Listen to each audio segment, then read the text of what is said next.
ये हमारे पास एक क्वेश्चन है गेट केमिकल 2003 से heat capacity of air can be approximately expressed as Cp is equal to 26.639 plus 7.365 into 10 to the power minus 3 T, where Cp is in joule per mole Kelvin and T is in Kelvin.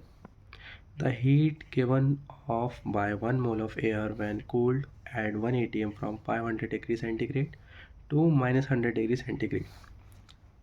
तो हमारे पास एक air है, उसकी हमें heat capacity दी हुई है इतनी, और इसमें जो ACP की यूनिट है वो जूल पर मोल केल्विन में है। 1 मोल ऑफ एयर को हमने कूल डाउन किया है 1 atm प्रेशर पे, और कूल डाउन किया है 500 डिग्री सी से माइनस 100 डिग्री सेंटीमीटर पे। तो उस कूल डाउन में हमने कितनी जो हीट है वो रिजेक्ट की है, हमें वो निकालना है।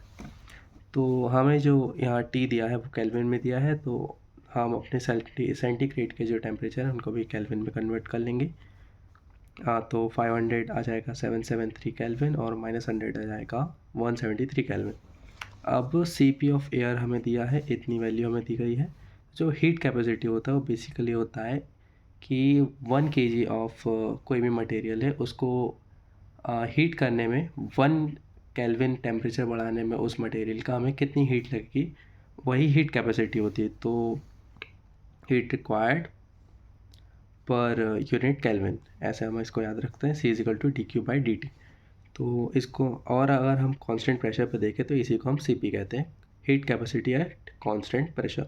इसको हम थोड़ा अरेंज करेंगे तो dQ हमारे पास आ जाएगा Cp/dt। इसको हम इंटीग्रेट करेंगे इनकी फाइनल वैल्यूज़ पे, तो Q की जो फाइनल वैल्यू होगी और T1 से T2 टेम्परेचर के बीच, उसके लिए हम इस पर इंटीग्रेट करेंगे।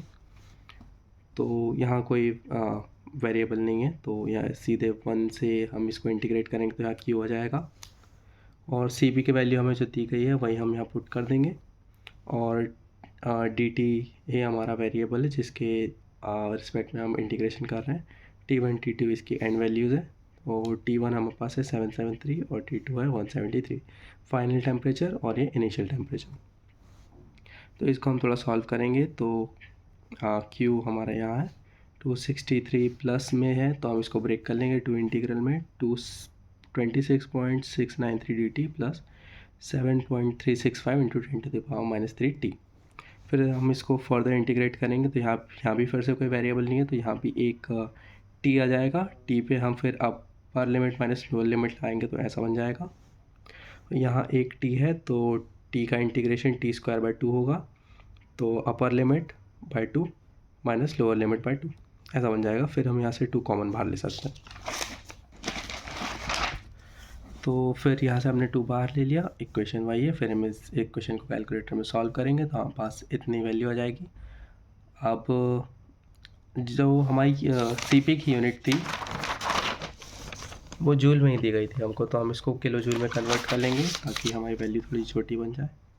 तो हम इसको किलो जूल में कन्वर्ट करने के लिए इसको 1000 से डिवाइड करेंगे तो हमारा आंसर किलो जूल में आ जाएगा। तो हमारा आंसर आ रहा है 18.1। अब प्रेसिजन के लिए हम ऐसी प्रैक्टिस रखते हैं कि हम ये जो आंसर डेसिबल में है इसको मिनिमम 2 पॉइंट तक रखें, तो हम इसको थोड़ा राउंड ऑफ करके 987 है, इसको पूरा का राउंड ऑफ करके इसको 6 मान सकते हैं, और 6 को राउंड ऑफ करके हम इधर 1 मान सकते हैं।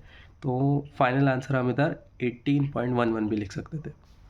और यहाँ पे जो माइनस साइन है वो इंडिकेट कर रहा है कि हमारे सिस्टम से हीट रिजेक्ट हुई है जो कि हमको निकालनी थी। तो जो एयर पार्टिकल है, एयर का जो हमारा गैस थी उसको 500 डिग्री सेंटीग्रेड से माइनस 100 डिग्री कूल ऑफ करने पे जो हीट रिजेक्ट हुई है वो है -18.1 डिग्री किलो जूल।